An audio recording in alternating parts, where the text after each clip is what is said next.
Legal with Doug Sunseri and Albert Nicaud. Underwritten by Nicaud and CLEMSON Law Firm and the Sunseri Law Firm. Join us on the Oakland Heart Jewelers Talk and Text line 504-260-1870 or connect anytime, anywhere on the Odyssey app. Now, live from our Gulf Coast Bank and Trust Company studios, the bank that cares about you. Here's Albert Nicaud and Doug Sunseri. Hey, good morning, Doug Sunseri Albert Nicaud, your weekend lawyers, all things legal. You give us a call, 260-1870. Good morning, Albert. How you doing? Good. Thank you for covering the last 3 weeks. Yeah, just wanted to let you know I'm getting your salary for those 3 weeks too to do the show. So, all right, well, getting your pay. Well, I'll budget that in for my budget next month. Let every other man to send those checks to me instead of you. All right, Diane, you hear that? I'm not going to give you a big fight on that one. So you can have every cent. Yes. So we've been sort of been out of pocket a little bit. Just got back, I think, late Thursday night, and I will tell you an interesting story that relates to Louisiana in branding. Our last stop was in Athens Wednesday, and we're checking in.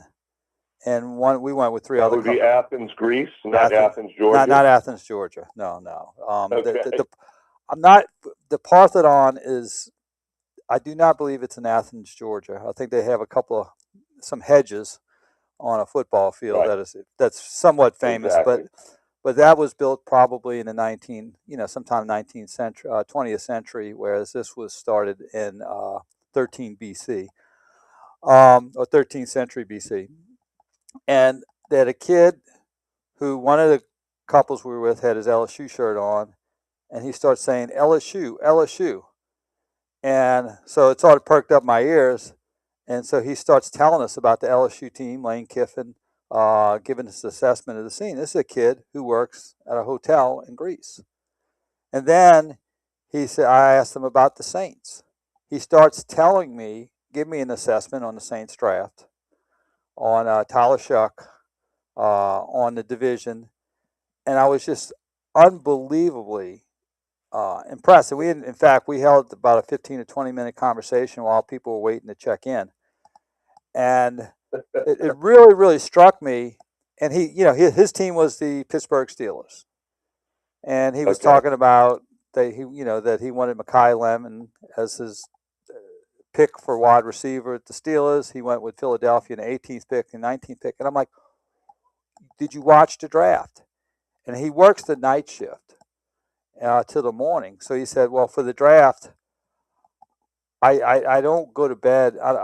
I stay up in the middle of the night so I can keep regular hours. So when I work nights, I'm not messed up on my sleep. So my dad and I watched the entire draft for three days. And it just got me thinking, this kid was a fanatic, but he knew every aspect. He knew all about LSU. He knew about, Brian Kelly. He knew about Lane Kiffin. He knew about Sam Levitt. He just knew from I might call him from our fantasy football. You should. Get some pointers. And what struck me then is the NFL is going to have an international team pretty soon. I mean, because I think there's probably a representative sample of fans like that, especially younger kids. And whether it's going to be in Paris or London or Frankfurt or what have you, but it just really, really struck me that. And it told me two things. First of all, the power of the NFL. And, the other thing about it, American culture. Most of the people speak English. You walk into any shop, they play American music. They're, TV on, they have The Godfather on or some iconic American music.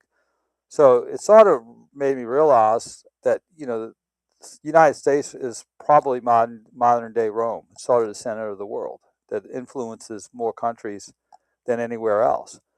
The other thing that struck me was the branding, because he saw the LSU logo and he was like, he knew who it was. And so to think halfway around the world, it's like a Nike swoosh, and how strong that branding is right now, for LSU, or even, the fleur de lis for the Saints, the value that has. And Yeah. so it was just very, very interesting anecdote for the Saints. So we talked about the Saints. He thought, Yeah, that's an interesting thought. Logistically, I just think that would be very difficult to fly to Paris.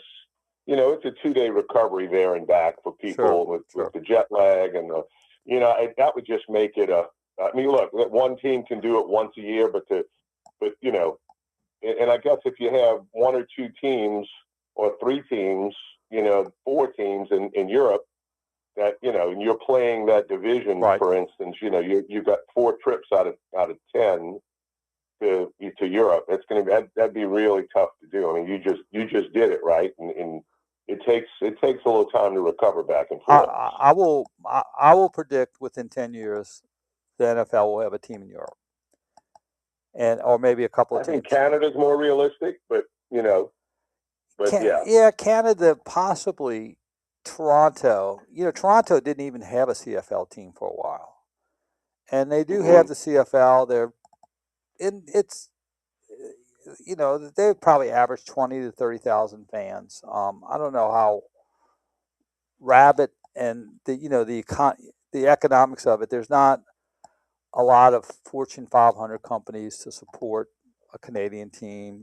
Actually, Montreal Expos ended up not working out. Now, Toronto Blue Jays do well.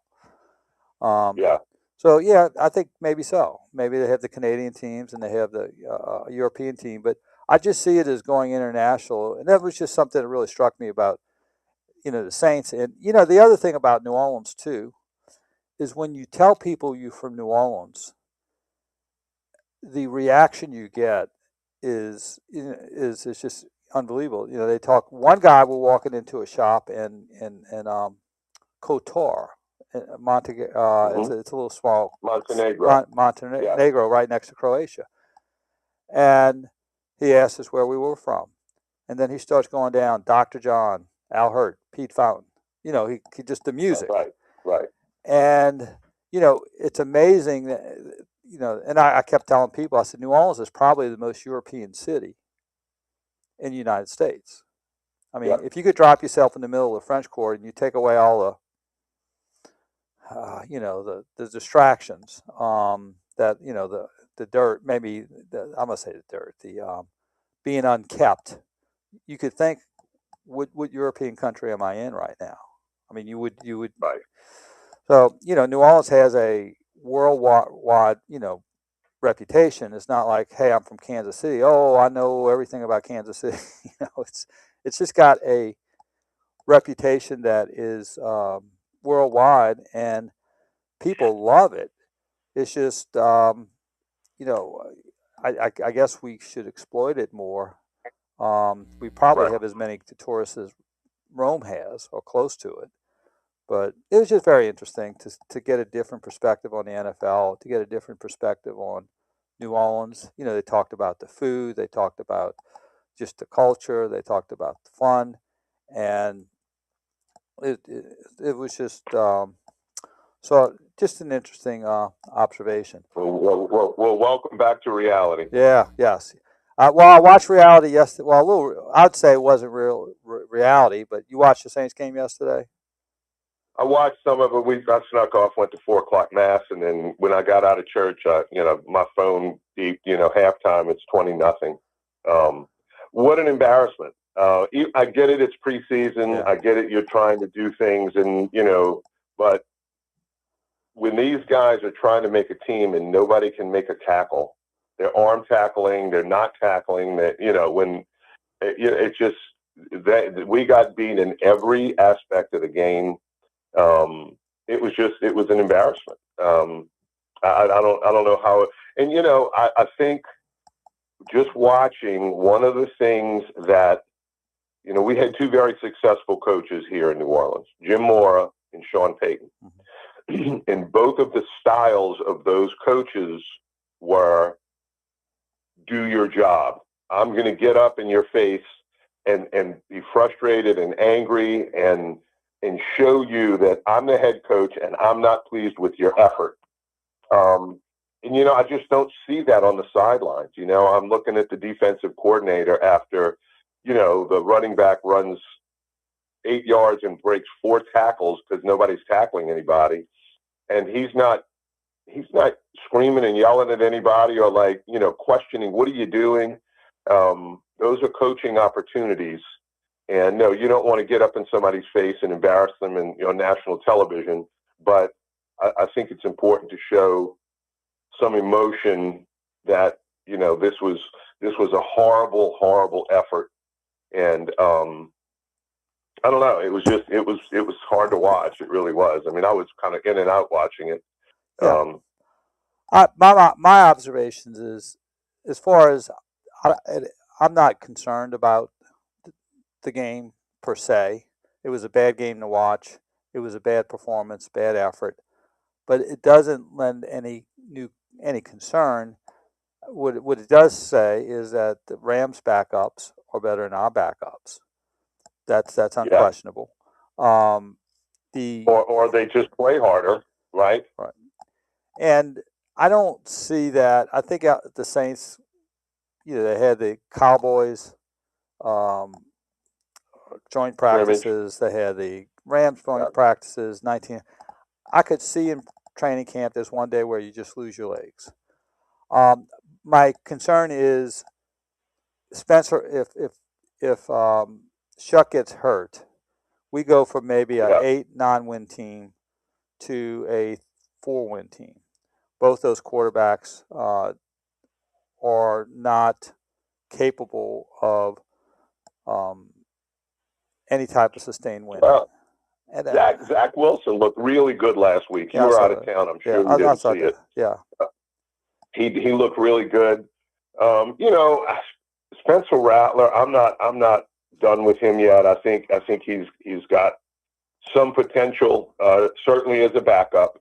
He threw that pick 6, but the route was underneath the pick, and the receiver went and did a corner route, and so he threw it where the receiver was supposed to cut, and there was a pick 6, right? So, and it looked like, Spencer Rattler, screwed it up at the end zone or in the red zone. But when you watch the play again, the wideout basically set a nice pick, and he was supposed to do the short out underneath it, and that's where the ball was thrown. So, and if you watched any part of the second half, he had 0 time. He had like 3 or 4 passes batted down because people were just in his face. And so, and I know I take up for quarterbacks a lot, but I think I think he's still okay. I don't know if he's better than Zach Wilson.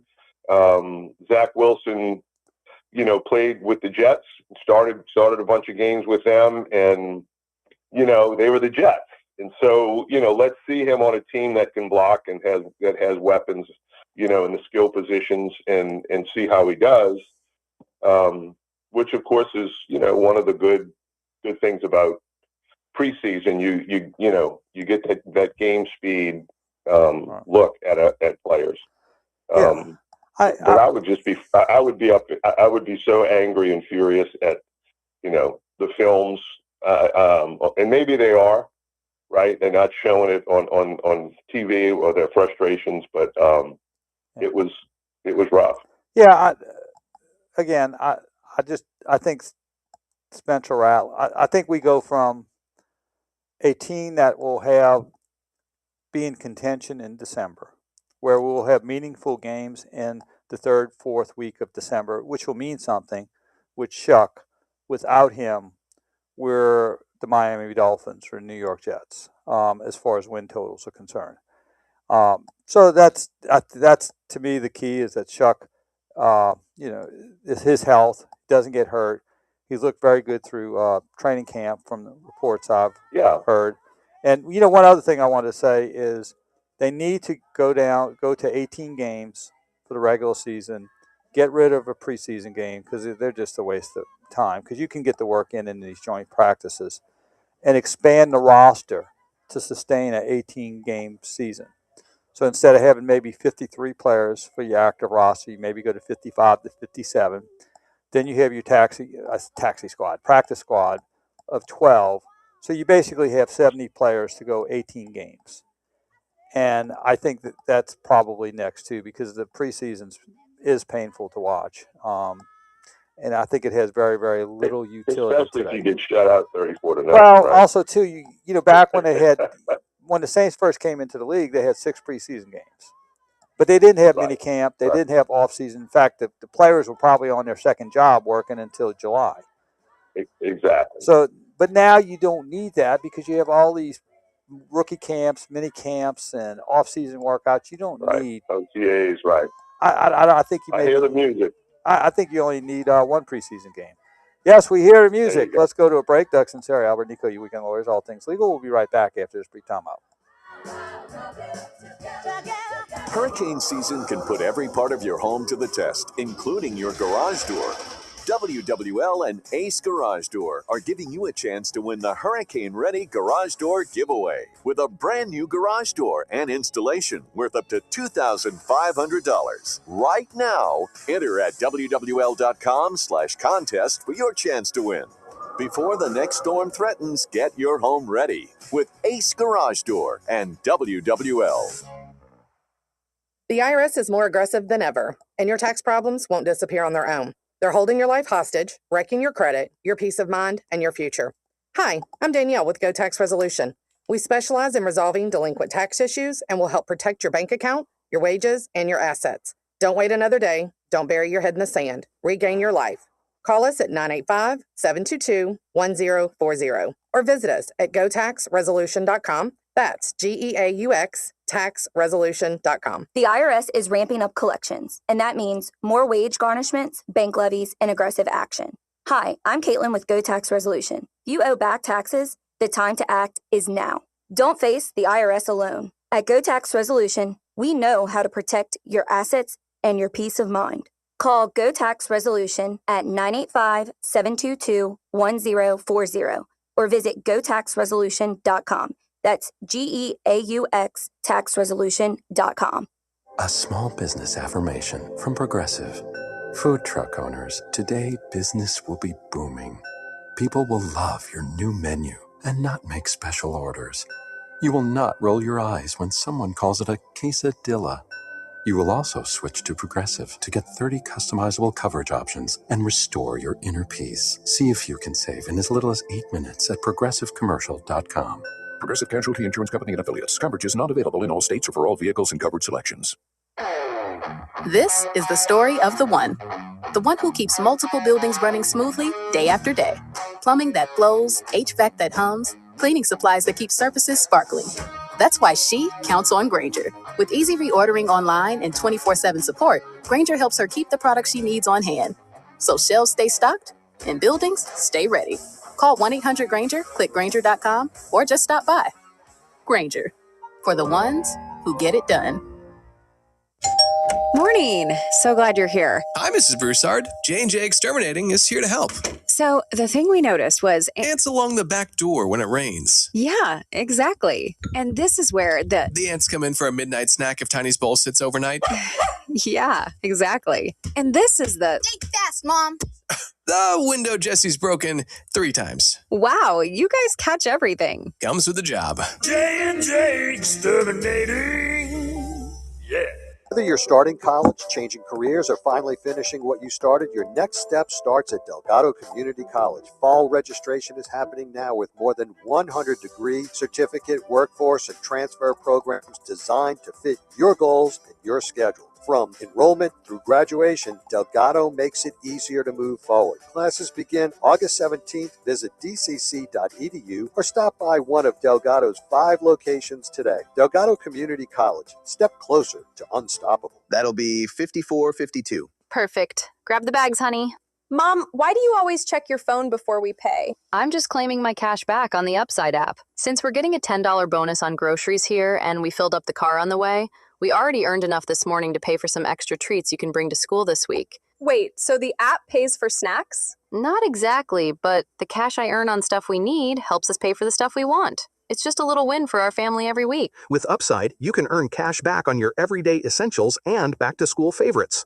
The free app also gets you cash back on routine purchases, like gas and dining out, at more than 100,000 locations nationwide. No points, no rebates, just cash back straight to your wallet. Download the free Upside app and use promo code CLASS10 to get a $10 bonus on your first purchase. That's promo code CLASS10 to get a $10 bonus. Remember, use promo code CLASS10. Offers vary by user and location at participating merchants. Go to upside.com for terms and conditions. Back to attorneys Albert Nicaud and Doug Sunseri on WWL. Stream all things legal and our time-shifted podcasts on Odyssey, TuneIn, and now on the iHeartRadio app. Or connect now on the Oakland Hart Jewelers Talk and Text line 504-260-1870. Hey, we're back. Doug Sunseri Albert Nicaud, your weekend lawyers, all things legal. Sort of have a legal proceeding I want to talk about, but it's in connection with LSU. And, you know, it's very interesting with this with the NIL. We've been doing several contracts and talked a couple in the SEC and some of the Power 4 conferences. And when I talk to the general managers, we talk about days back with the Saints and when I was an agent 30 years ago, and they're like, asking me what's the difference. I'm like, well, when I was an agent or with the Saints, we had a collective bargaining agreement. We had rules. Everybody knew what the rules were, and we worked within the rules. And every situation was covered by a 1,000-page collective bargaining agreement. In the NIL, there's no rules. And the rules that do come in a piecemeal fashion and have all types of unintended consequences because there's no unified set or codified set of how we're going to deal with this. And everybody's just trying to figure this out. A lot of the bigger college programs are bringing NFL people in who worked in front offices to try to make sense of some of this and bring some order and sort of bring some of the things they learned in the NFL front offices and applying it to the colleges, which are now operating like NFL teams. You have a college scouting, you have high school scouting, you have a general manager, you have player personnel, same type, basically the same type of setup. But Jack Pyburn was a senior at LSU last year, and he signed a free agent contract with the Tampa Bay Buccaneers. He signed for a $15,000 signing bonus and $115,000 guaranteed. He's in training camp, has had a good training camp. But there was a lawsuit filed in Colorado saying that when the NCAA implemented a new rule stating that you have 5 years to complete 5 years to complete your college eligibility, and that could be 5 years within, if you don't get hurt, you can actually play for 5 years. And so you got an extra year of eligibility within that, I guess we would say like a preemption period of 5 years. It would be illegal in a legal sense. And you had players last year, and it was applied retroactively, but you had players last year who played for 4 years but weren't eligible for a 5th year this year because it was applied after they lost their eligibility of 4 years expired. So Jack Pyburn, initially a class action suit was filed in Colorado, saying that is inequitable to allow players who were freshmen in 2022 have a 5th year, but if you had your eligibility expire after 4 years and you moved on, that they lost out on a 5th year. So a Colorado judge said no. Those players who played 4 years had the eligibility expire get a 5th year. And so Jack Pyburn and several other plaintiffs in Louisiana filed a lawsuit in the 19th Judicial District Court with Baton Rouge and asking to track that Colorado TRO. It wasn't a final ruling. It was just saying a temporary restraining order that these players could play for a 5th year pending maybe a final judgment that may or may not come out before the end of the season. And they had Judge Johnson in East Baton Rouge Parish give Jack Pyburn an extra year of eligibility even though he's playing for the Tampa Bay Buccaneers.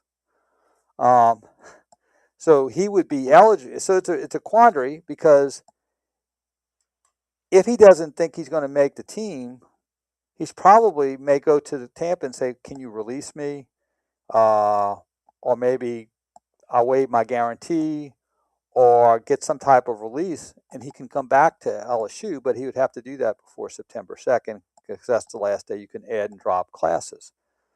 So it's very interesting that sort of the unintended consequences when the NCAA applied this 5-for-5 rule.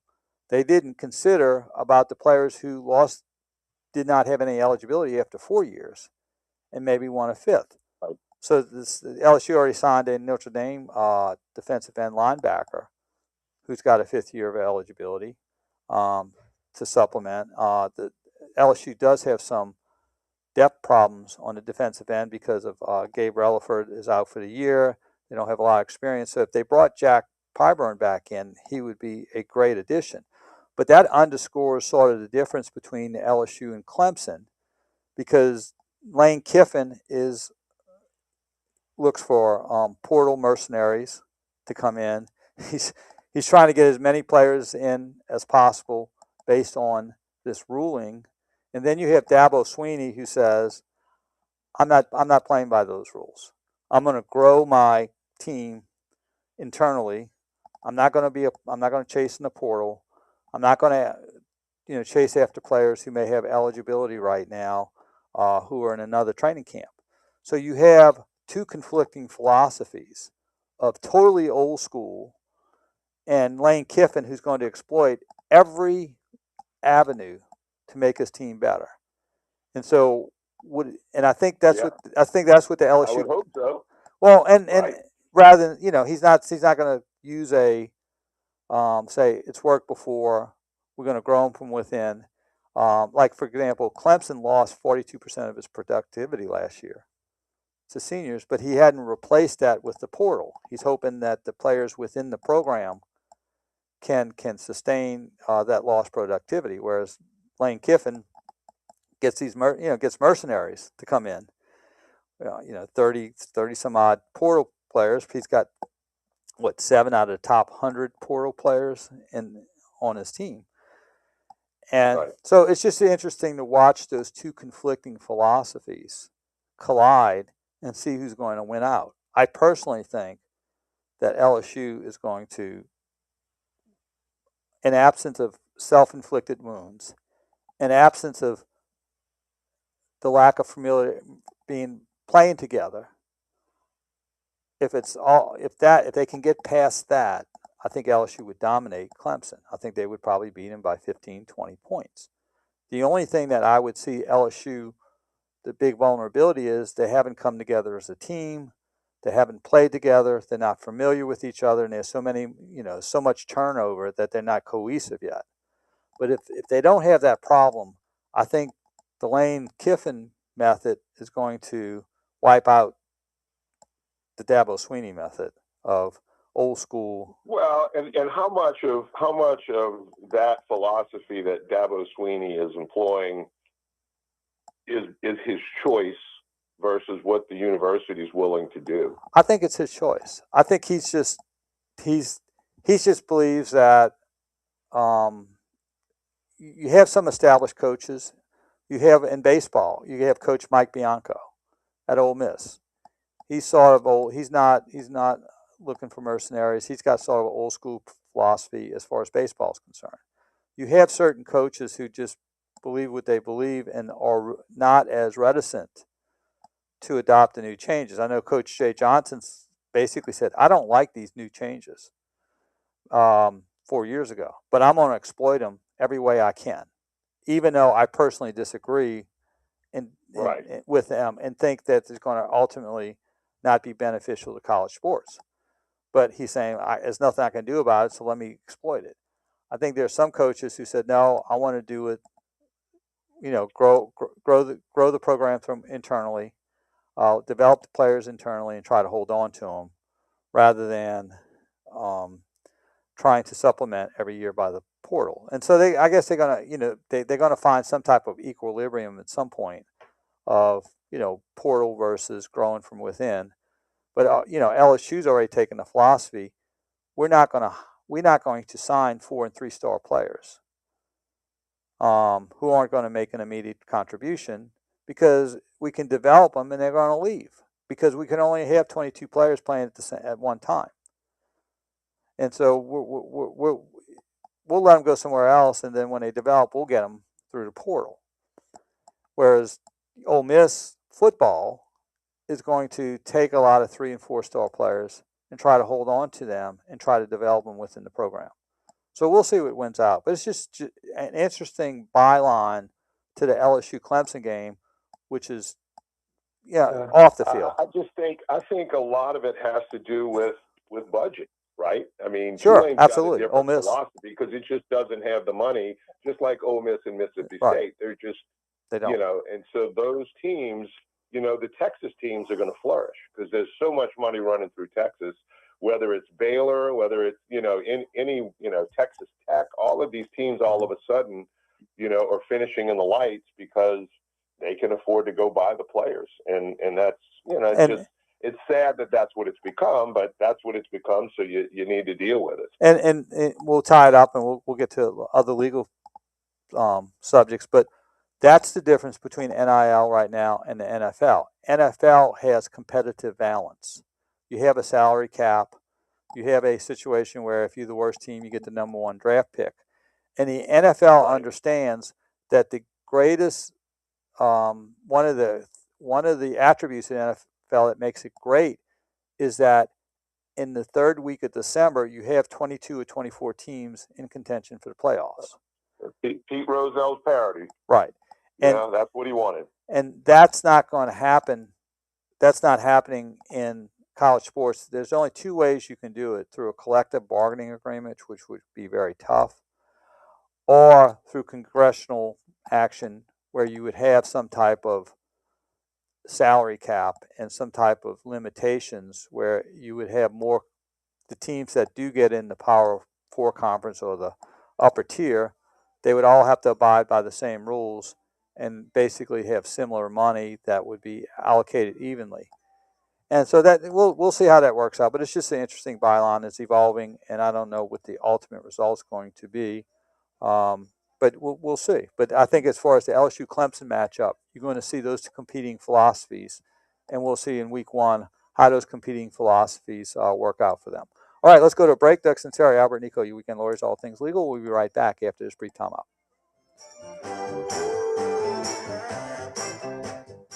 All things legal on WWL. Live from our Gulf Coast Bank and Trust Company studios, the bank that cares about you. Listen to our time-shifted podcasts on Apple Podcasts, Spotify, or wherever you get your podcasts.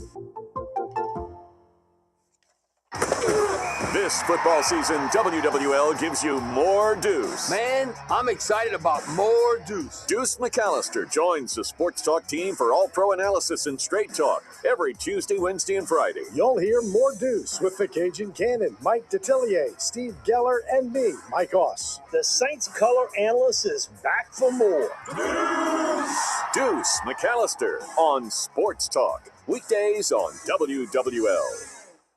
I'm Piera Palazzolo, VP of Digital Marketing for the American Management Association, a company focused on the management training skills needed to enhance the careers of business professionals. We did our research when it came to the best companies for website development and chose AmericanEagle.com. And we couldn't be happier. AmericanEagle.com worked closely with us to understand the front and back end requirements needed to launch an e-commerce website that could handle the complexities of running thousands of seminars nationwide. Our robust new website and improved SEO saw immediate increases in site traffic and web revenue. If you're in need of managerial effectiveness and success, visit our website at amanet.org. If you're in need of a website that provides an unparalleled consumer experience, I highly recommend AmericanEagle.com. Transform your business today. Dial 877-WebNow1 for a free digital consultation with AmericanEagle.com. I'm Blair from Bruley. I've had Blue Cross for 20 years, and I've been cancer-free for 18 months now. When I first found out I had cancer, I was shocked, scared, I only had one friend that I knew of cancer, and she passed away, so you always think the worst. I have 3 kids. Telling them was tough. I made my husband tell them. I was like, I can't tell them that. I have a very good family, so we had a lot of help. I don't know how anybody with cancer could make it without health coverage. Just seeing the EOBs on how much things cost, it's scary. And I'm glad I have Blue Cross to help me through that. I knew that my medical bills were handled. Blue Cross has always covered everything needed. Having the card in my wallet means the world. I will keep that card forever. Louisiana Blue.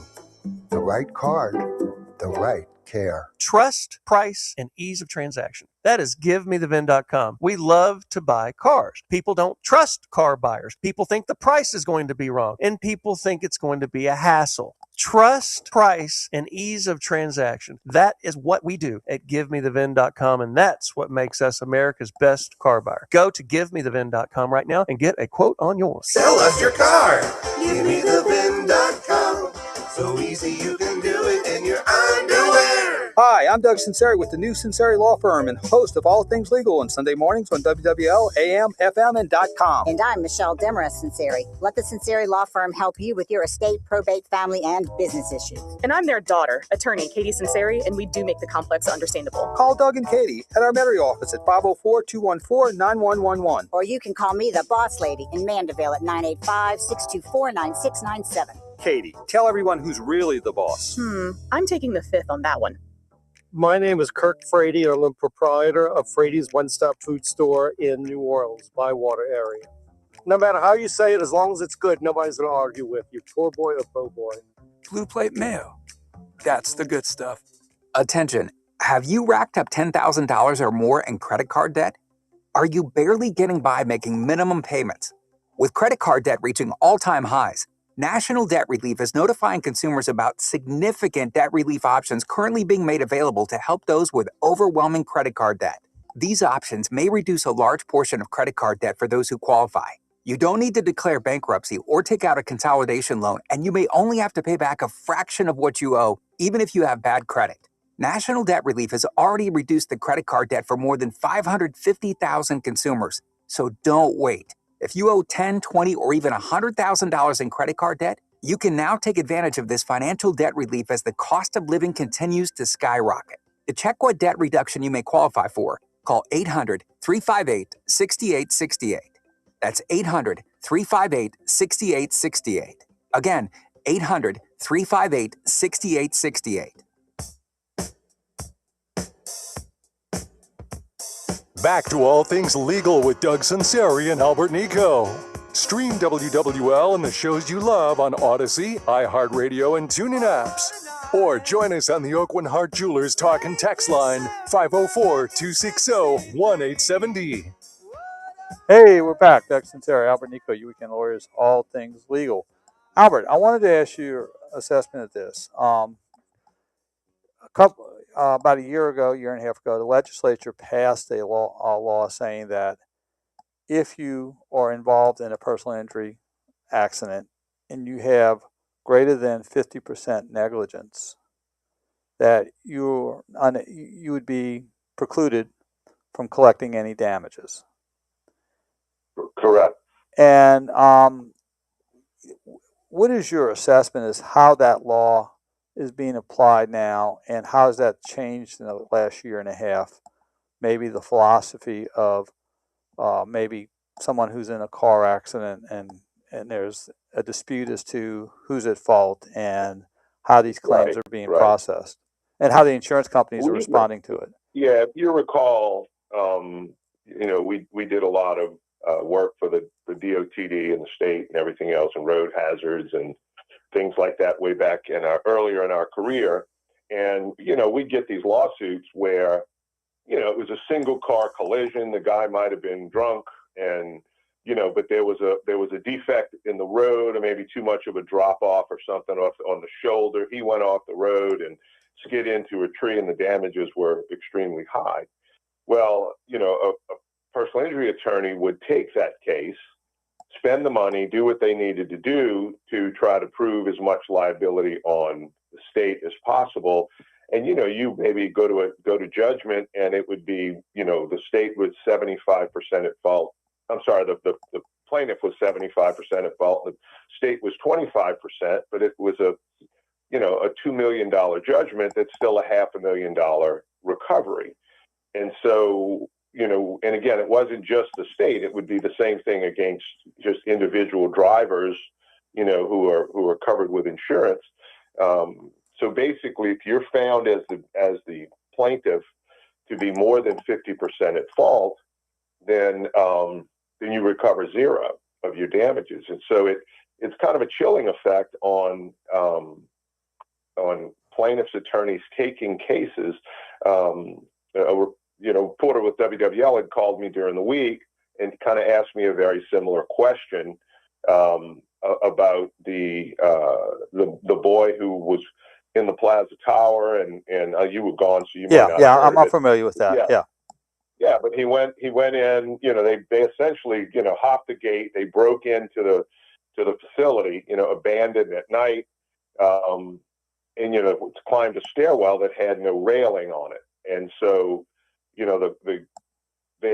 was kind of asking, "What is your opinion about that?" And I brought up the 50% rule, basically saying, look, in the days before that, you had a lot of lawyers that would have been all over that case because the damages would likely be very high, wrongful death, et cetera, but they would have to somehow prove that the owners of that building, and perhaps even the city, right, for not enforcing its code requirements, et cetera, were more than 50% at fault. And when somebody's trespassing and they break in, this isn't an attractive nuisance for a 7-year-old child like a swimming pool would be.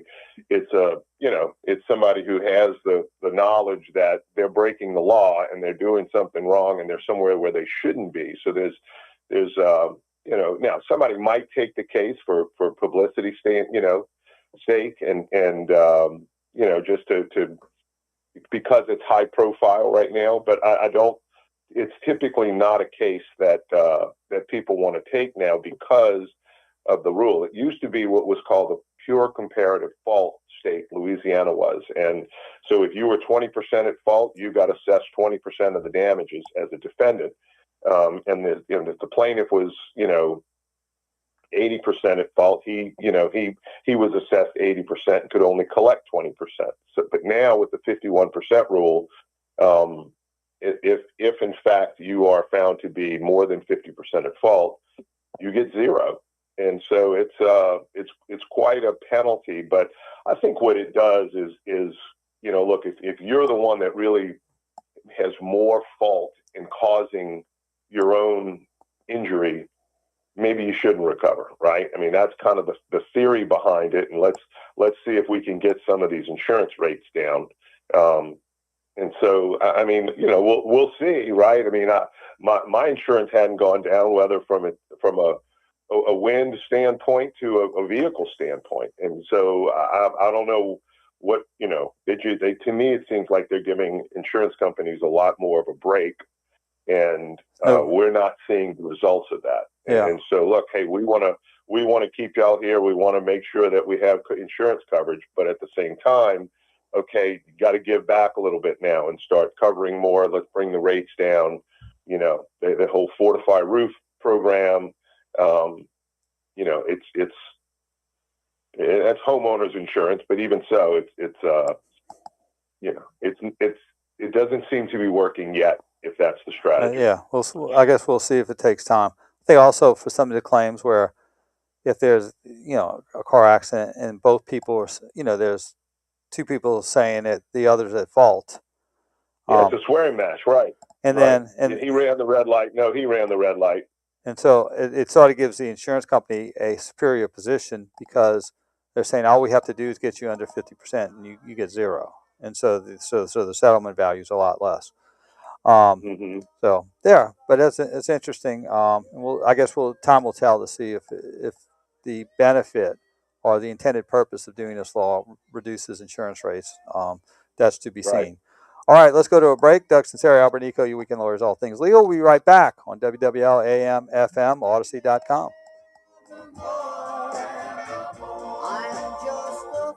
Get the WWL shows you love delivered to your phone free. Download the Odyssey app and follow your favorites. Bobby Hebert, Hey, Mike Mario, how long? Detillier, We're Steve probably in and Geller. out. Listen when you want. Yeah, I'll tell you in a second. Okay. Hold up.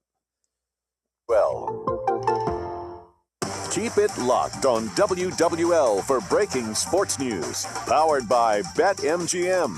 Smarter bets start with BetMGM. Download the BetMGM app or visit BetMGM.com today.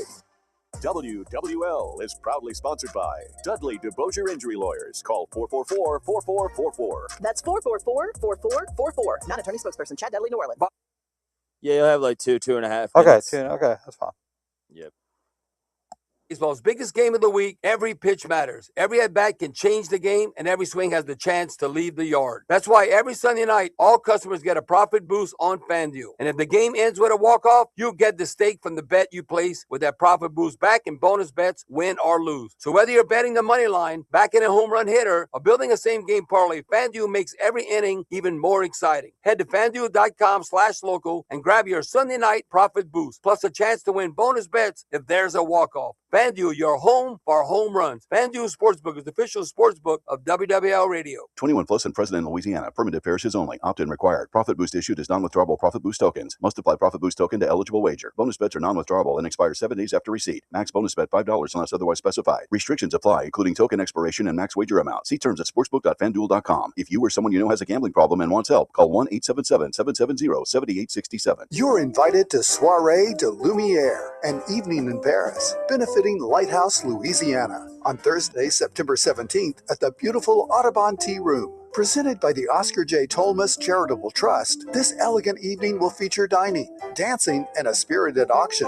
all while supporting Lighthouse, Louisiana's mission of empowering people with disabilities to thrive independently. Tickets are on sale now. Reserve your seats today or learn more at lighthouselouisiana.org. Not all investments are digital. Investments you can hold. Southern Coins and Precious Metals. This is the story of the one. As a maintenance engineer at a beverage manufacturing plant, he starts his day knowing every line is ready to run because Grainger delivers the industrial-grade products he needs to keep mixers, conveyors, and packaging equipment moving. With Grainger's vast selection of bearings, belts, and motors, he keeps operations running smoothly, so nothing grinds to a halt. Call 1-800-GRAINGER, click Grainger.com, or just stop by. Grainger, for the ones who get it done. Back to school starts now. Get long-lasting battery life on the Dell XPS laptop powered by Series 3 Intel Core so you can work from anywhere. Now starting at $699 with exclusive student pricing starting at $599. Complete your setup with savings on select monitors and must-have electronics and accessories. Limited time deals and free shipping on PCs and more await you at Dell.com/deals. That's Dell.com/deals.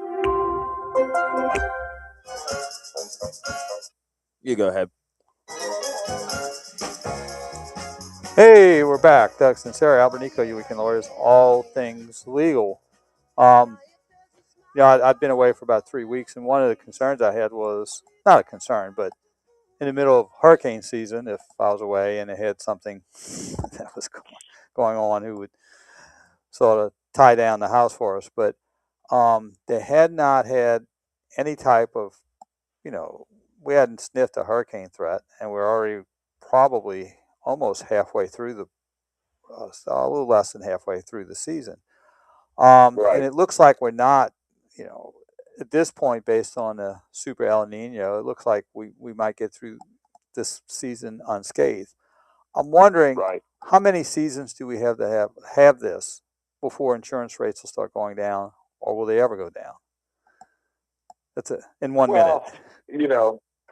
In 1 minute, yeah, it's a hard answer, but to do it a minute. But I think one of the issues is, it's pricing, right? And so what they started doing is they started pricing the value of your home as of the day after the hurricane, right? Where building materials, labor, everything else gets a little more expensive than the day before the hurricane. And so now they did that to my home. They overvalued it so terribly, because that way my deductible would be higher, right? And then also, well, yeah, you're now going to be paying, on this rate based on this value as opposed to the more appropriate value of just the structure. So when they value your home and you get the amount of coverage you need, you're only getting the amount of coverage to replace the structure. It has nothing to do with the land value.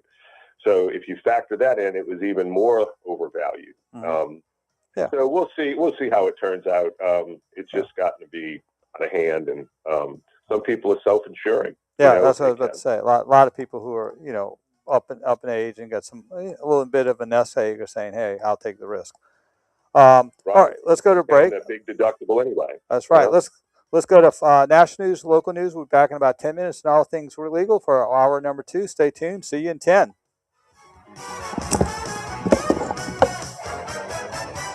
The News Talk Sports Powerhouse. 870 AM WWL New Orleans, 105.3 WWL FM and HD1 Kenner New Orleans, and Odyssey Station. From ABC News, I'm Brian Clark. The national average for a gallon of gas, $4.08, is 93 cents higher than a year ago, according to AAA, which says this is the highest national average ever on this date. Prices are expected to be a major role in the November elections, and Texas Governor Greg Abbott on ABC's This Week was asked how he would assess President Trump's handling of prices. We all need to have prices lowered, especially at the price at the pump. And I think the president is on a track to get us there. The president says he's protecting American farmers with new tariffs on Canadian goods, but that could lead to higher prices on some products, says ABC's Stephen Portnoy in Washington. The new U.S. tariffs will touch on just 5% of the Canadian goods that come south, but the list of affected products ranges from Canadian beer and whiskey to hockey sticks, furniture, textiles, and building supplies like cement. American importers will now have to pay a 50% levy to bring those items across the border, and their added costs are likely to be passed on to consumers. Canada's prime minister says the country will retaliate dollar for dollar. As the new school year begins, fewer kindergartners are getting vaccinated despite CDC recommendations. ABC medical correspondent Dr. Darian Sutton says there has been a 3-year decline. From 2018 to 2019, where we hovered just around 95%, we've dropped down just below 93%. That might not seem like a lot, but that equates to more than 280,000 children in kindergarten that are not up to date on their vaccination.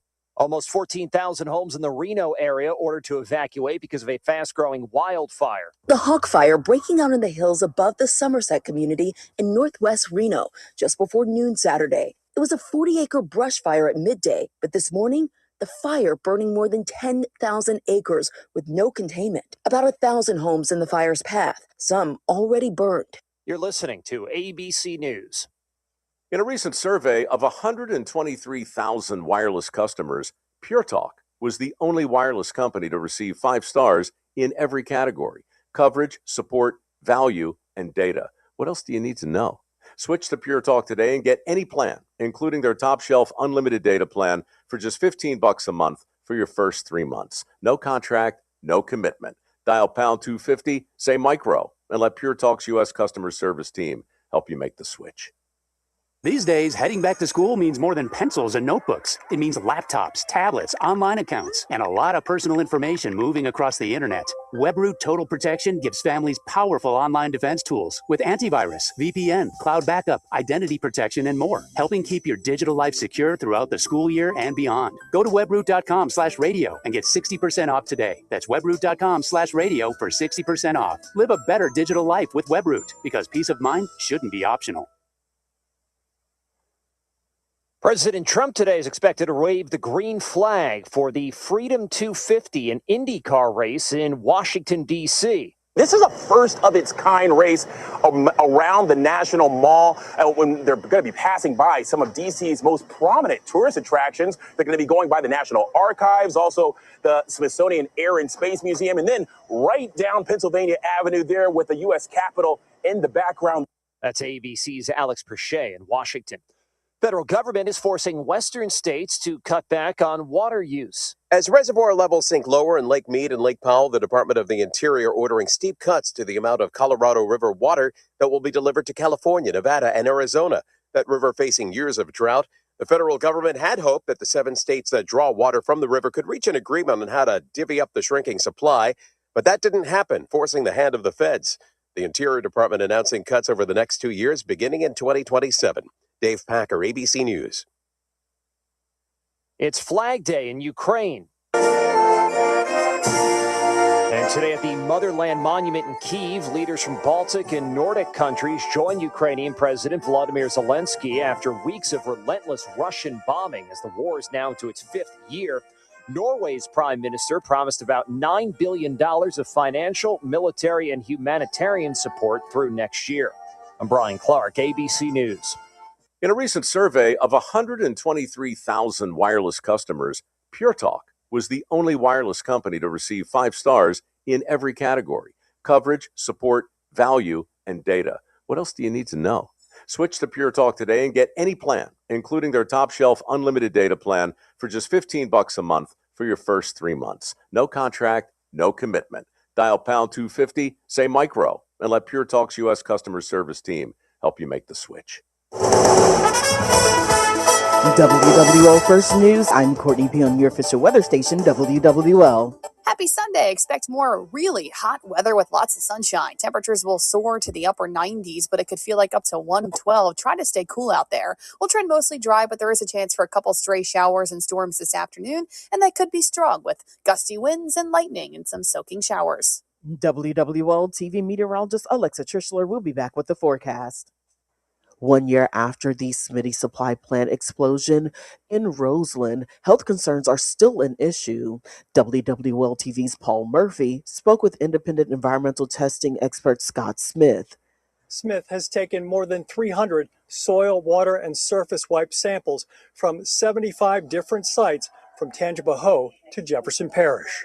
If the LDEQ or the EPA or anybody else took the samples from the same locations I did, they're going to get the same exact results. Which are? Toxic contamination above health screening levels set by the EPA. If you've got a freezer full of meat or some wild game and fish that you could stand to get rid of, WWL TV's Sonata McCall has some details on how you can help others. The Rouses in Slidell is collecting meat. Seafood and wild game will be accepted. Both must be frozen and labeled with the type of meat and the date.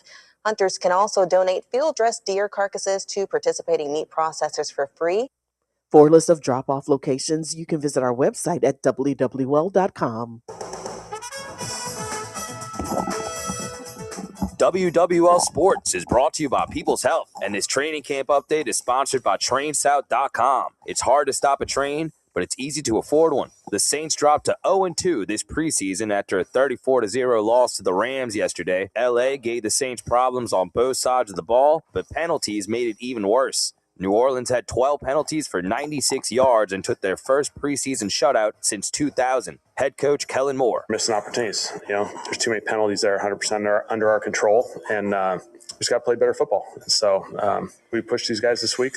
We challenged them with some big-time opportunities with some joint practices in this game, and so I love the work collectively that we got over the course of this week. It's just obviously we missed an opportunity here, and I got to prepare our guys better. I got to get our guys ready to go for this opportunity, and obviously we didn't coach well enough. This LSU update is sponsored by Rouse's Market. Shop Rouse's, your #1 local low-price dealer and the official supermarket of the New Orleans Saints. LSU played its second and final scrimmage of the all-season inside of Tiger Stadium yesterday. The Tigers also picked up a transfer portal commitment from defensive end junior Tui Halamaka. The fifth-year senior played in all 12 games for Notre Dame last season, including 3 starts. He was granted an extra year of eligibility after a court ruling last week. I'm Mario Jerez, WWL Sports.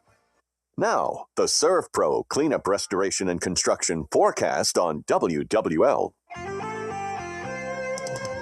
More scorching hot weather for your Sunday. Plenty of sunshine. Temperatures in the upper 90s. It could feel like up to 110 to 112 today. Make sure you stay cool and hydrated. We'll trend mostly dry. Could see a stray shower or storm this afternoon. Pretty hit or miss, but any storms that develop today could be on the stronger side with gusty winds. Tomorrow, plan for more scattered storms in the mix. We could see a few stronger storms tomorrow with strong wind gusts, frequent lightning, and heavier soaking downpours. We'll keep scattered storms in the mix every single day for the work week. It'll be hot and humid this week, but not as brutally hot, getting some slight relief. Temperatures will be in the low 90s every day this week. From WWL Louisiana, I'm meteorologist Alexa Trishler. I'm Courtney P. WWL First News.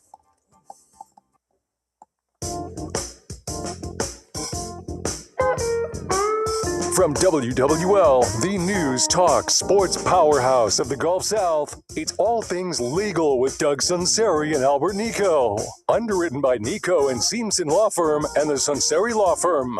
Join us on the Oakland Heart Jewelers talk and text line 504-260-1870 or connect anytime, anywhere on the Odyssey app. Now, live from our Gulf Coast Bank and Trust Company studios, the bank that cares about you. Here's Albert Nicaud and Doug Sunseri. Hey, we're back for hour number 2. This is Doug Sunseri, Albert Nicaud, your weekend lawyers, all things legal. Give us a call at 260-1870 or text us on the Oakland Heart Talk and text line. We'd be glad to respond to it. I think checking the Saints' schedule, we'll be on for the next 3 weeks, and I think we'll have 2 weeks will be the LSU game, and then the week or the next 2 weeks after this, and then I think the Saints opening game is a 12 o'clock game, if I'm not mistaken. So when the Saints play at 12 o'clock, we're off. And for some reason, Albert, they want to have Saints pregame coverage instead of us when the Saints play at 12. I don't understand. I still don't understand it after 18 years, but that's right. It is what it is. It is what it is. So we get to sleep late. And if the Saints are playing on a week on a Thursday, Friday, or Monday, or they're playing at 3:15 or 3 o'clock, we'll be on this morning. So I think as of now, there's about 10 games that are at 12 o'clock. And what happens is there's flex schedules, and if the Saints are doing well, they might be flexed till 3 o'clock or to a Sunday night game. If they're, if they, especially very late in the season, right. And if they're not, they'll probably keep those 12 o'clock games. Unfortunately, for the last 4 years, we've been sleeping in a lot because haven't been a big demand for the Saints for national TV games. And for some reason, the powers to be just didn't think that Derek Carr would be a marquee matchup on a Monday night. So there you go. I think he's coaching now. I think he's coaching. Is he? Yes, I think he landed or as a consultant for one of the NFL teams, or maybe for college. So we'll be on. One of the things that happened in the age of social media is, I guess, sometimes when you're a keyboard warrior, I guess, and you're not having face-to-face contact, you may say some things that you wouldn't normally say, regarding maybe issues, or maybe regarding other people. And like I said, we've been on for 18 years, and we get a lot of calls, just sort of random calls. People call wanting to know if they had a case or whether they could sue for a certain situation. But I have, we get periodic calls where people will call and say, look, on social media, someone said this about me, and it's not true. I want to sue them for defamation. Right. And I wanted to talk a little bit about what constitutes whether you should file a lawsuit. I mean, there's a lot of other considerations of filing a lawsuit against someone, aside from the fact that you were offended, or that you were, someone may have said something that may arguably be not true. There's economic factors, there's time factors, there's factors, or even if it is not true, what are the damages, and whether those damages are to the extent where it justifies going through a court case to redress them, or right. And so, what I wanted to talk about was, what are the situations in the context of social media? Someone says something that is maybe not, arguably not true, and how to redress it, and whether to redress it through a lawsuit or some other fashion, because just because someone may have said something that is incorrect, it may still not be economically feasible to pursue it, because the damages would be minimal. So Well, that's one of the major issues, right? So the defamation has to rise to the level of defamatory conduct, where it has to be an untrue statement. Of course, truth is a defense to defamation, right? So if you say, "Oh, he killed his mother," and he killed his mother, even though it would defame the person to have someone say that they killed their mother, it's true, and so you're protected, right? You're also protected if you're a public figure and you're making a comment or statement against a public figure. They have kind of put themselves into the public eye, and so the standard is much, much higher to prove that they have been defamed. And so, one of the things, there are some things that are defamatory per se. For instance, if you accuse someone of a crime, which is why you'll hear all the time on the public airways, news shows, etc., the alleged suspect, or he allegedly did X, Y, Z. The suspect is this. You're not saying the criminal or he committed this crime, so they make sure that they qualify the statement that, hey, the state has determined that this person has done X, Y, Z, and they're going to try to prove it. But of course, you're innocent until proven guilty. So if you accuse someone of a crime, it's defamation per se. Right. The biggest thing you wrestle with is if it's some obscure little post among a few friends, and it's, even though it's defamatory, you file a lawsuit, and now all of a sudden it's in the public record. Right.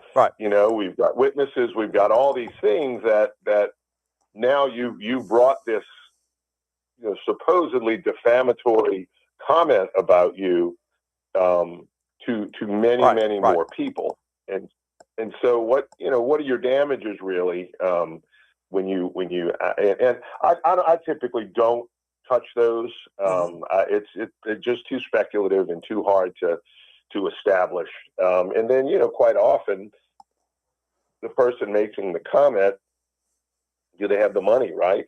Do they have the money to pay any damages that might be assessed? There's collection, because that's an interesting point.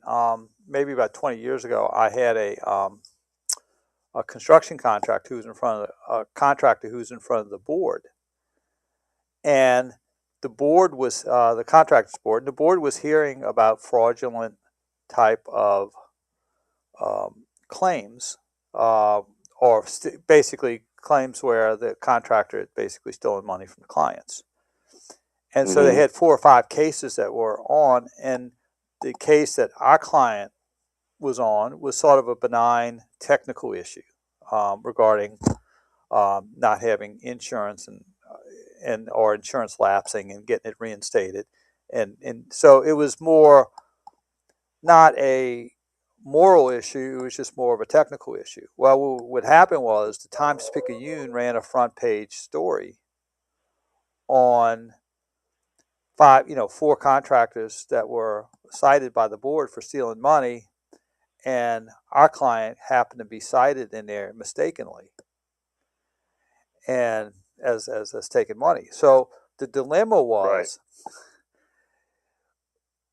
if you file a lawsuit, you might be bringing more attention to an accusation that you try to seek to squash. In other words, if I address it, a lot more people are going to hear that suggestion that I was somehow involved in some type of proceeding, even though it wasn't me, where they had a contractor that was stealing money, and it brings more attention to the issue, whereas you have to make a decision as if I just ignore it, is that a better course of action, or will more people hear this particular issue? Or let's say that you were accused of something that was maybe,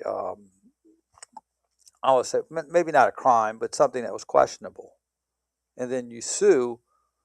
What you're doing is you're bringing more attention to the accusation of questionable behavior, which might have more people, be aware of it, that they wouldn't have been aware of it if you didn't make a subsequent issue of it.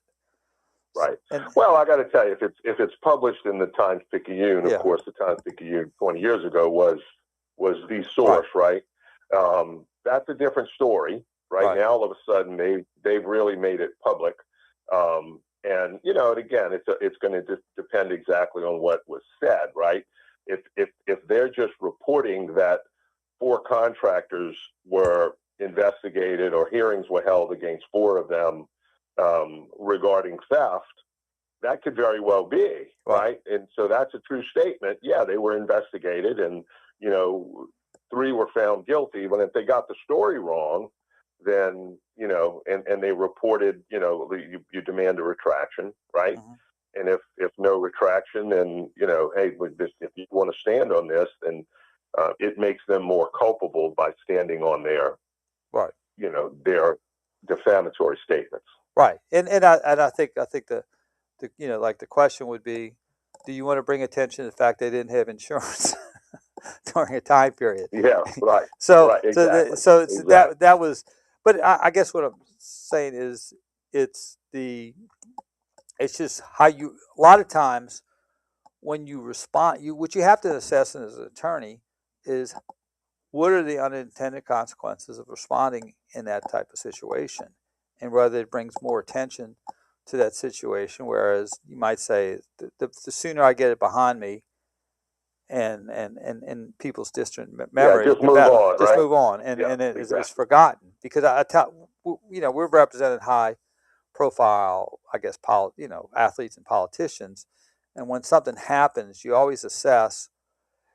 It's today's news, but tomorrow people will forget it, for the most part, a lot of times, and you have to assess that. Exactly. But it's very interesting, as far as like defamation, and the sort of this, which you alluded to, as far as if someone has a concern, if someone accuses a person of a crime, and it didn't happen, you sort of take a deeper look at it, because that's more defamatory, as you say, per se, because you're saying that this person, committed a crime, and they didn't. That can affect your reputation. That could affect your ability to earn money. However, and you still have to quantify that, in some form or fashion. But a lot of people, I've had calls where somebody on social media said, so-and-so is an idiot. Or just well, and that may be a true statement. Or right, or so he's a terrible parent. He or she is a terrible parent. And even though you may disagree with it and it's personally offensive, it may not be defamatory per se, and it may not even reach the level where there would be defamation. So, so the difference is, I guess, like business people will say, I got a review from someone, and I own a restaurant, and that person said, this is the worst meal I've ever eaten. And, is that defamatory? What do how do you want to deal with it? Do you, first of all, it's probably... Yeah, I mean, somebody's stating their opinion, right? Right. Yeah, they didn't like your food. And then... So, I mean, no, but it's not good. It's not good for your restaurant, but, maybe some restaurants need to hear that and step up their game, so... Yeah, but in the context too, so you might have that restaurant owner saying, I think that's defamatory, I want to address it. But when you address it, you bring in more attention to the fact that someone is complaining that their food's not any good. And so, I've even seen situations where you would have maybe like a restaurant, and I'm just giving an example, a restaurant owner would take offense to it, get their lawyer to write in a letter saying, please refrain from making statements that my food is not very good, or it's the worst meal you ever have. And that person puts on social media the letter that was sent by the attorney saying, they're trying to shut me up about the food that's, your food sucks. And so it's just very interesting as far as in the days of social media as to what is personally offensive but not actionable. What would be actionable but would not be economically feasible to pursue, and then what is actionable and would be economically feasible to pursue. And that case would be is if you were accused of a criminal offense and you could determine that you lost some type of monetary quantification of money through reputation or decreased revenues because of those defamatory statements. But probably 95% of the people who, 98, probably even higher than that, who call and say, hey, I don't like what so-and-so said about me on social media. I'm dishonest. I'm a terrible person. You know, I'm a horrible parent. Even though that's personally offensive, it's probably not feasible to be actionable through a legal situation. You could write a demand letter if you wanted to ask them to cease and desist, but to take it after that probably is not feasible. So anyway, let's go to a break. Doug Sunseri, Albert Nicaud, your Weekend Lawyers, All Things Legal. We'll be right back after this brief timeout. When people work together, communities get safer, and that's exactly what's happening here in Greater New Orleans. No, but you have a caller. Oh, good. Who we got? Sal from New Orleans. He says he wants to talk about defamation, like he's suing someone for defamation, and also something to do with a restraining order. Okay. All right, cool. I have historic reductions in crime. Please reserve your tickets or table or make a donation today at metrocrime.org. WWL cares. Hi, I'm Elena, and I've worked with some of the largest payroll processing companies in the world. And let me tell you, nothing disrupts a business faster than payroll issues and the IRS. If you're struggling to file payroll taxes on time, facing penalties, or missing payroll tax deposits, don't wait. Get the advice you need from the experts at Go Tax Resolution. We aren't just tax professionals. We have former IRS collection and examination agents, and they know exactly how the system works, and most importantly, how to help you work through it. With payroll issues, it's not a matter of if the IRS is coming, it's when. Get ahead of the problem, take control of your situation, and call Go Tax Resolution today. Friendly, experienced, on your side. Call us at Go Tax Resolution, spelled GEAUX, because when it comes to payroll tax problems, it's time to go with the pros. Or visit us at gotaxresolution.com, GEAUX, taxresolution.com. Hi, Mrs. Fontenot. J&J Exterminating is here to help. We first noticed something when The bugs started biting before you even turned the grill on? Yeah, exactly. Oh, and this is where... The toy truck collects enough rainwater for the mosquitoes to move in? Yeah, Robbie used to love the Mega Hauler 4000. Exactly, until... The Mega Hauler 5000 All-Terrain Pro Max Ultra Deluxe Limited Collector's Edition. Just be home my dinner. J&J Exterminating. Yeah. My name is Whitney Allen, and I'm a widow. My husband, Ryan, died. We never thought we'd ever have to use life insurance, but the unexpected happened. With Ethos, signing up was fast and 100% online. You can get a quote in seconds, apply in minutes, and get same-day coverage. No medical exams, and you can get up to $3 million worth of coverage. I'm grateful we were prepared. Get your free quote at ethos.com/radio. That's ethos.com/radio. Paid spokesperson. Time spent on application may vary. Online health questions required. August is Sandwich Month, and Easy Cater is rolling out a new surprise deal every week from August 3rd through 30th. That means every order of delicious sandwiches for your team comes with a side of something special just for you. From cheesesteaks and cubanos to pita pockets and pastrami, Easy Cater makes it easy to bring everyone's favorite sandwiches to work and rack up big rewards while you're at it. New week, new deal, all August long. Visit easycater.com to place your next order and take a bite out of Sandwich Month. Restrictions apply. See offer details at easycater.com.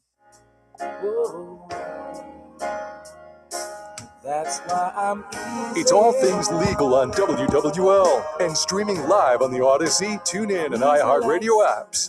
To consult with Doug Sunseri or Albert Nicaud, call their office at 504-837-1304 or connect now on the Oakland Hart Jewelers Talk and Text line 504-260-1870. Hey, we're back. Doug Sunseri, Albert Nicaud, you Weekend Lawyers, All Things Legal.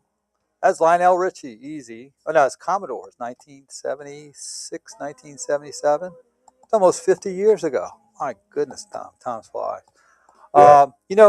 Lionel Richie's touring with Earth, Wind, and Fire right now. Is he really? Yeah. I've actually seen both of them recently at Jazz Fest.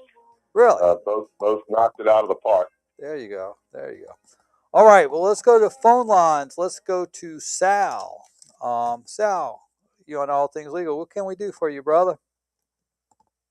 Good morning. Good morning. I just had a question along the same lines of defamation. Mm-hmm. A couple of years ago, I went through a divorce. Where in the middle of the divorce, my ex-wife went to one jurisdiction, Jefferson Parish, and she filed a temporary restraining order. Mm-hmm. During that particular hearing, it was dismissed with prejudice because she was caught on the stand lying. Mm-hmm. We went through the divorce. It was finalized. We do have a minor child, and I have domicile over the minor child. Well, a couple of months ago, she went to a different venue on behalf of the minor child, filed a restraining order against me. She was granted a temporary restraining order, just basically making allegations of abuse. The abuse was investigated by DCFS. It was not accepted. There was a criminal investigation and they conducted a forensic interview of the child. He denied anything. Then when it went to court, the judge ruled that if she had a legitimate complaint, that particular court, Orleans Parish, had no jurisdiction. She should have went and filed it with family court in Jefferson Parish, where the case originally was pending, right? Correct. Okay. So, again, basically venue shopping. Sure. And again, criminally was investigated. There was no truth to it. DCFS, same thing. So I wanted to know, what could I do if a lawsuit could be filed for defamation of character, pain and suffering, and just let to add one me final ask thing. you this: does she have any money? No, she doesn't. So then you're wasting your time, and you're wasting the lawyer's time. If you want to pay the lawyer $300 an hour to go ahead and represent you, just so you can, establish that she defamed you, but you're not going to collect any money from her, what's the point, right? And then, like Doug said, I said before, you're going to bring more attention to the lawsuit than what was already in court. I mean, it's and defamation quite often has been excluded in most homeowners policies, because it's considered, if it's defamatory, it's considered it's excluded. So I just let me ask you this: what would be your reason to sue her? I mean, what would you want to see the outcome?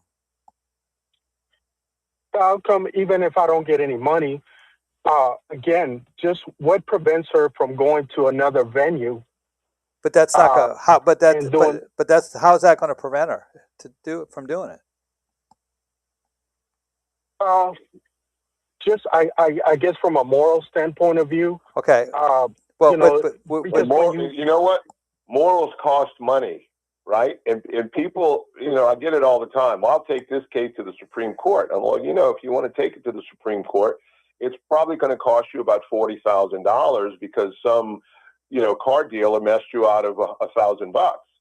So if you want to spend that money just because it's a moral victory for you, or it's a, look, people have to understand that litigation costs time and money, right? And they may not think that the time is a big element, but all of a sudden, when you get, 10 pages of discovery that you have to answer, I want every check, every this, every that. I want every social media post. I want, and you have to then spend your time, money, and effort going through all that, and then giving it to your attorney and making sure the attorney, he makes sure that he puts it all in the proper format and delivers the right information. It's expensive, and it's a time exhausting process for a lot of the parties. And so, is that worth it? And yeah, look, it's horrible to be accused of abuse when you certainly didn't do it. And so, but at the end of the day, maybe some sort of restraining order, a TRO saying, hey, look, I want to prevent her from saying this in the future. It's been proven to be a lie, et cetera, et cetera. And that's a summary proceeding. It might cost less, but don't expect to be getting any money from that, right? And especially if she's got none.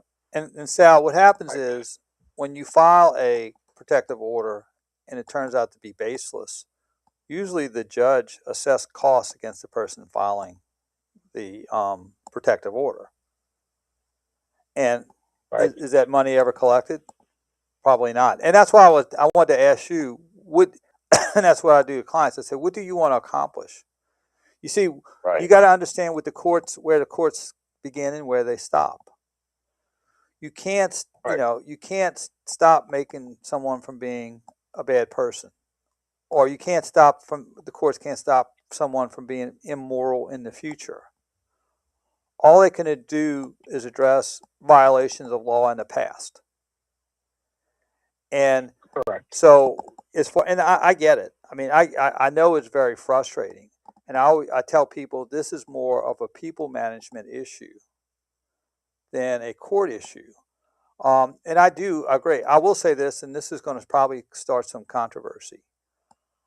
And I'm going to say this in my experience, okay, and the experience on the family law side, is probably more than half of the protective orders that are filed today have no merit. They are used as a device to gain an unfair advantage in a custody or community property context, more so in a custody, in order for one spouse to gain an advantage. And it is terribly unfair to maybe a lot of parents who are accused of something and you're faced with disproving a negative. How do you prove that I didn't do this? And they go through forensics with DCFS, they go through protective order hearings, they go through all this. And maybe 4 or 5 minutes later, they're vindicated. And it turns out that the other spouse was just trying to seek an advantage or retribution for their disappointment in a relationship. And what that really does is it makes it harder on the individuals who do have legitimate protective orders. Because now the judges look at it with a lot more suspicion because they see it happening so often that it's being misused in a way to gain an unfair advantage. So I get that, and I empathize with that. The question is, what's the best way for you to deal with it? Now, I always say that you can only control what you can control, and you can't control what you don't control. And I always advise is to... You always say that? Yes, I always say that in these situations. I know. That's a superlative. In these situations. I'll qualify in these situations. I say you can't control what you can't control. And you can't control another person's behavior. So you got to decide, how do you respond to it? When somebody who does that chronically, what you do is when you do have the claim, you have everything ready. We've had clients who have had multiple case calls by DCFS by their spouse or ex-spouse. They're knocking on the door again. And what I tell them is keep a file of all the times that he or she has called before, so that when DCFS bangs on your door, you give them the file and say, this is here we go again. And as soon as they see that, they understand. They say, okay, this is one of those. And they deal with it accordingly. So one thing you can do is prepare yourself for a spouse who has that propensity. The second thing I would advise is do not dance in the gray area. Like sometimes you might have a parent who would maybe corporately punish a child, which would be appropriate. They run out into the street without looking, they almost get hit by a car, and you might have some slight corporal punishment where that is not just not nothing slap on the wrist. Slap on the wrist. Right. But I say, you know, when you're in that, when you're in this situation with a spouse who has that tendency, maybe you can't do that in that situation. You know, maybe you find another way to discipline them. You stay out that gray area. I've had situations where you've had a spouse where they'll say, don't hit me, don't hit me, don't hit me, and you had no intention to do it. You walk around the house with your hands behind your back and keep a distance. So there's certain things you can do if you have a spouse who has that propensity to stay out that gray area and not allow them to sort of put you in that gray area, file a claim, and then you have to disprove it. So there's some preventative things you can do. And also, too, when they do this, it's just be prepared. Keep a good log of everything that's happening in the future. Keep a timeline, which is easy now. You know, you can keep it on your phone. So that when it becomes an issue again, all you do is whip out that timeline. You go through that timeline in defending yourself. And if you are prepared for that, the judge will get it. And the judges are very aware that a lot of these protective orders that are being filed have no merit and are being used for an alternate purpose. So I don't think the defamation issue is the best way to address it, but there are things you can do in the future. So I would advise you right now is to make a timeline of everything that's happened with your ex-spouse or the mother of your child. Right. So that if this pops up again, whoever's questioning that, you give them this timeline, they'll read it and they'll get the picture and you'll be protected and you'll be able to move on as quickly and efficiently as possible. And do not, also, this is more personal advice, do not engage in any type of argument with her. Okay, don't try to convince her. You're not. She is who she is. Now, I'm going to sound like Dr. Laura, the psychiatrist, on this one. But so you're not going to change it. So the question is, how do you respond to it? And don't use your emotional reserve trying to convince her to act in a way that she'll never act. It's just draining energy and time and effort from you. And just, accept it. So that's my advice. I hope that's helpful. Yeah. But you well, and the simple answer is never wrestle with a pig. You get all dirty, and the pig loves it. Yes, so there you go. Just you if you keep engaging and you let them push your buttons, that's exactly what they want. And Albert, so, you always say that in that situation, huh? I do say that. That's what you never wrestle with a pig. You get all dirty, and the pig loves it. So anyway, it's a tough situation, and this is part of as an attorney, you sort of give them part legal advice, part psychological, I guess practical advice. Practical advice, how to manage this situation. We do it all the time. And look, I tell people this, and it's a hard thing to say, is you chose a partner, and they had a child, and you just have to deal with it best you can. You're not going to have a final solution. All you're going to do is just manage the problem throughout time. And what you have to do is just manage that problem throughout time. And it just sort of is what it is. And once you accept it and decide this is like an issue I have to manage. It's like an illness. I have an illness. I have to manage it. I'll do the best I can with it. And I think that's the best way of dealing with the situation. I'm sorry you're in it. And but put together a log so if this happens again, you can probably deal with it very quickly. All right, Sal? Thank you so much. All right, thanks for the call, Sal. Good luck. It's a tough situation. It's very common. So let's go to a break. Doug Sunseri, Albert Nicaud, you Weekend Lawyers, all things legal. We'll be right back after this brief time out. If I said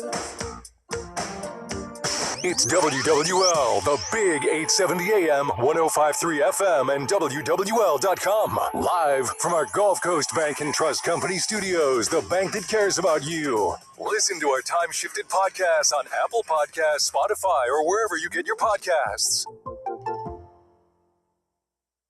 From the state capitol to the Superdome, from Alec Box Stadium to Airline Drive, from weather to Wall Street, from traffic to training camp. Big stories move fast in Louisiana. Our team keeps you connected to what matters most. Get the latest stories and hear interviews from your favorite WWL shows. Catch up anytime with daily podcast and on-demand audio. If it's got South Louisiana talking, you'll find it on WWL. The best time to recommit to your gut health goals? Right now. Take charge of your gut with Nature Made. Our clinically studied ingredients support digestive health. Digestive enzymes break down nutrients. Probiotic and prebiotic fiber nourish good gut bacteria. And super greens with probiotics empower daily digestive health. Try the full lineup of gut health support from Nature Made, the #1 pharmacist-recommended vitamin and supplement brand. These statements have not been evaluated by the Food and Drug Administration. These products are not intended to diagnose, treat, cure, or prevent any disease. My name is Whitney Allen, and I'm a widow. My husband, Ryan, died. We never thought we'd ever have to use life insurance, but the unexpected happened. With Ethos, signing up was fast and 100% online. You can get a quote in seconds, apply in minutes, and get same-day coverage. No medical exams, and you can get up to $3 million worth of coverage. I'm grateful we were prepared. Get your free quote at ethos.com/radio. That's ethos.com/radio. Paid spokesperson. Time spent on application may vary. Online health questions required. I went into the Good Feet store. I got fitted for the arch supports. It changed my life, and it could change yours too. Visit us in Mandeville on the northwest corner of Highway 190 and 22, in Metairie on Veterans Memorial next to Acme Oyster House, and at goodfeet.com. You've been in an accident and the insurance company won't pay for your rental or the diminished value of your vehicle. You aren't alone. I'm Spencer Callahan. I'd like to help. Spencer Callahan is the one to see. Call 475-2323. LA 26-20465, office in Baton Rouge. Good for you and good for the community. Silk is proud to partner with the Yellow Glasses Project, Dollar General's literacy fund for students. Pick up your $2 sunglasses and show your support. Then reach for Silk Original Almond Milk, packed with 50% more calcium than dairy milk and 5 essential nutrients. Find Silk Original Almond Milk in the refrigerated section today.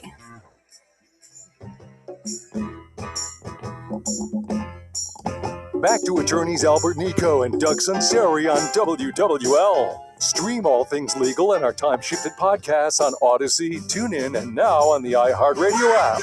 Or connect now on the Oakland Hart Jewelers Talking Text Line, 504-260-1870. Hey, we're back. Doug Sunseri, Albert Nicaud, you Weekend Lawyers. One of the fastest parts of our law practice and just in general is succession disputes, because you have the baby boomers coming to age, and or unfortunately moving on, and they have done a good job of saving. They're very prosperous generation, first generation of 401ks, and just a lot of prosperity. But also, you're also dealing with the breakdown of the family, and to a greater degree than it was in prior generations. And there's a lot more animosity, it seems like.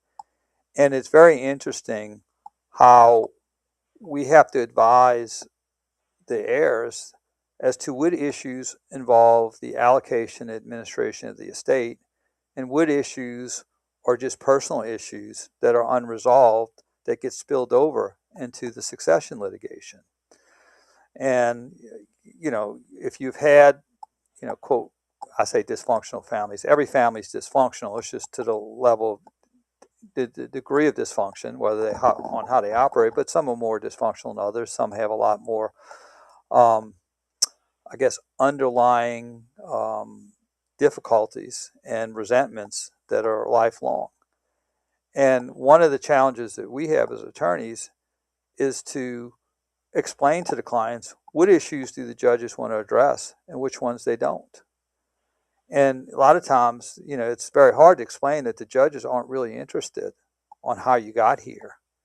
What they're interested in is on administering the estate, identifying the assets, identifying the debts, and allocating it according to intestate law or according to the will.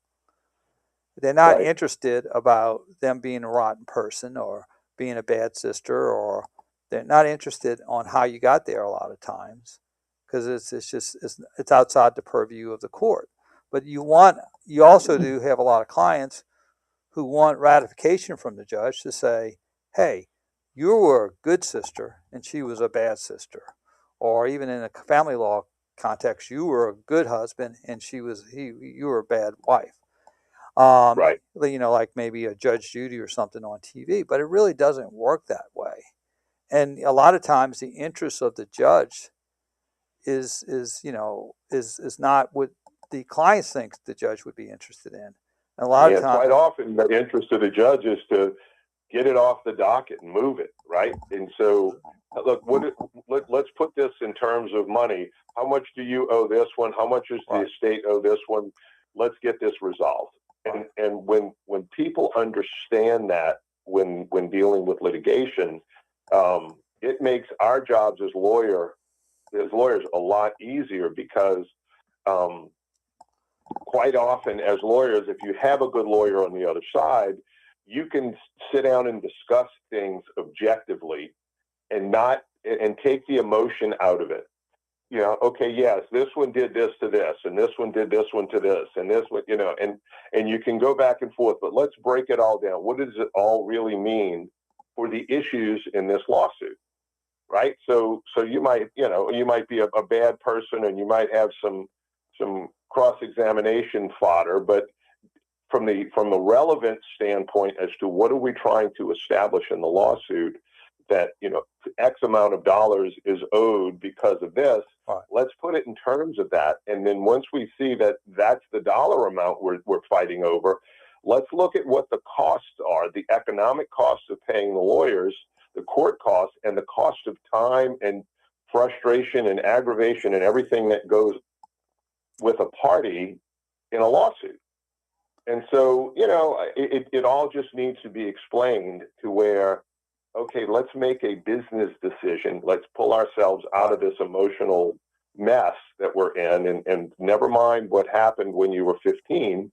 And let's just talk about this realistically and practically. See, because a lot of times before we try a case or go to a hearing, the judge will pull us back in a pretrial conference to say, you got 5 minutes to say what's going on. Okay, what's the real issues here? And what I tell the clients is, and the clients say, well, the judge needs to know this, the judge needs to know that. I say, you have to rely on me as to what the judge wants to hear. That's what my job is, to take those 5 minutes and give them the most relevant information in order to influence the judge in your direction. And I tell the client, I said, I could spend 4 minutes saying what you want me to tell the judge, and only 1 minute was relevant. What I'm doing is I'm wasting my opportunity to influence and move the judge in your direction, because she's going to hear 4 minutes of information she doesn't care about, or he doesn't care about. Right. And I don't get to give that information that's going to influence or move her. And that's what you have to rely on, the wisdom of the attorney to quantify what is the real issue here. Not the fact that your sister is or your brother is defamatory, or your sister and brother is a rotten person, or they've done some rotten things in their life. You know, by definition, if someone wasn't doing that, you wouldn't be in front of the judge to begin with. So focus on the issues, and that's very hard for people to understand, where the court starts and where does it stop. And a lot of times it stops at an area where the client wants to be, have it addressed by the court, and it just doesn't happen. Right. And so, it's just a very interesting dynamic, and I think that's happening more and more because you're having more and more succession disputes coming from. Well, that happens in a construction situation, right? Yeah. You know, I trusted this person to build my home. I had issues with X, Y, Z. You know, the contractor wouldn't come back. He bullied me. He lied to me. He told me that he had this and that, and that didn't happen. You know, it happens in lots of lawsuits, most lawsuits, not just really limited to that. Yeah. And you know, you have to say, okay, yeah, he didn't come back, but how much does it cost, and how much is it going to cost to get there? Right. All right, let's go to our final break. Doug Sunseri, Albert Nicaud, You Weekend Lawyers, all things legal. We'll be right back after this brief time out.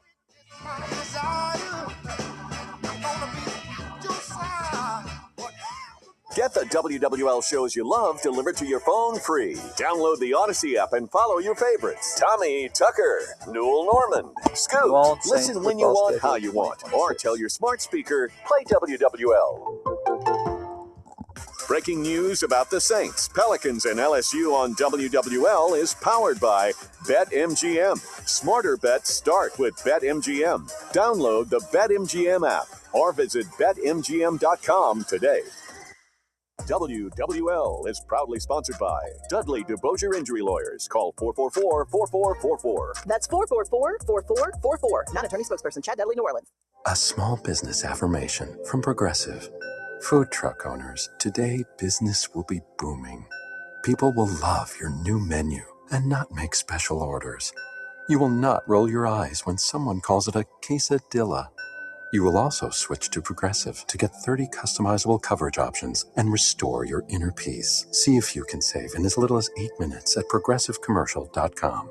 Progressive Casualty Insurance Company and Affiliates. Coverage is not available in all states or for all vehicles and coverage selections.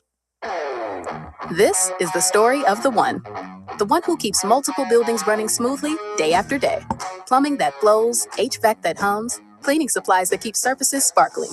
That's why she counts on Grainger. With easy reordering online and 24/7 support, Grainger helps her keep the products she needs on hand. So shelves stay stocked and buildings stay ready. Call 1-800-GRAINGER, click Grainger.com, or just stop by. Grainger, for the ones who get it done.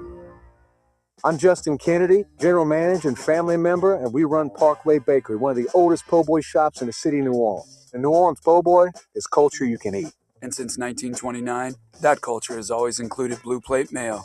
That's the good stuff. Peptides. You have questions, we have answers. Physician-guided care at executivemedicinellc.com. Glow Resources, complete employer solutions. Hey, Mario. GlowResources.com. You'll have about 3 minutes. Okay, great. Yeah, 3 minutes. Yep. Wisdom. Great segue. We have a health reminder from the CDC. And you could just go and you hear the music. Yeah. Okay, perfect. Older says here, we're over 6 times more likely to be hospitalized with pneumococcal pneumonia than adults under 50. I don't love those odds. Same. Look what I found. Pfizer's Prevnar 20 is proven to help protect adults against pneumococcal pneumonia and invasive pneumococcal disease in just 1 dose, and millions have already gotten it. Continued approval may depend on a supportive study. Don't get Prevnar 20 if you have a severe allergy to its ingredients. A weakened immune system may lower your response. Common side effects include injection site pain and swelling, fatigue, headache, muscle, and joint pain. For full prescribing information, please call 1-855-213-2138. Visit Prevnar20.com or talk to your doctor or pharmacist. I'm on Prevnar20.com now, scheduling my appointment. Good idea. And happy 50th.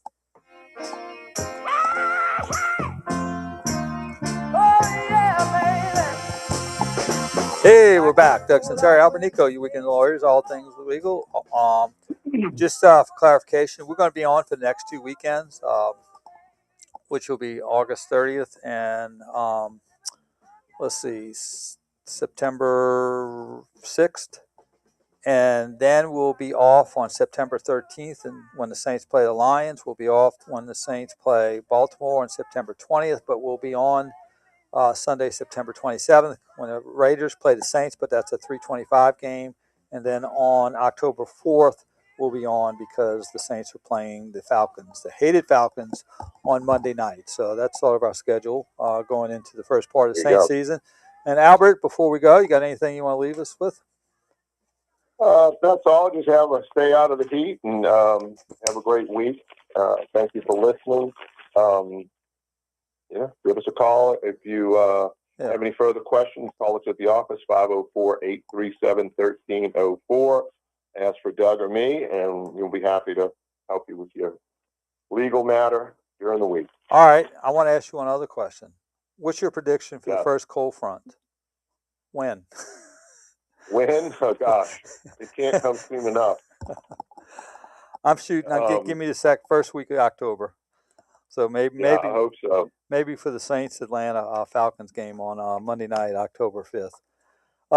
Perfect. Yeah, they got, Detroit, Baltimore. That's a tough first 2 games. If they get out of that 1-1, I think that'll be a very, very good start. And the Raiders would be next, and the Falcons. So I don't know. Let's see. I'm yesterday was a rotten game, but it doesn't diminish my thought process. Maybe that's a good thing, right? It's a good thing. Hey guys, we think we're wonderful because we watched each other practice.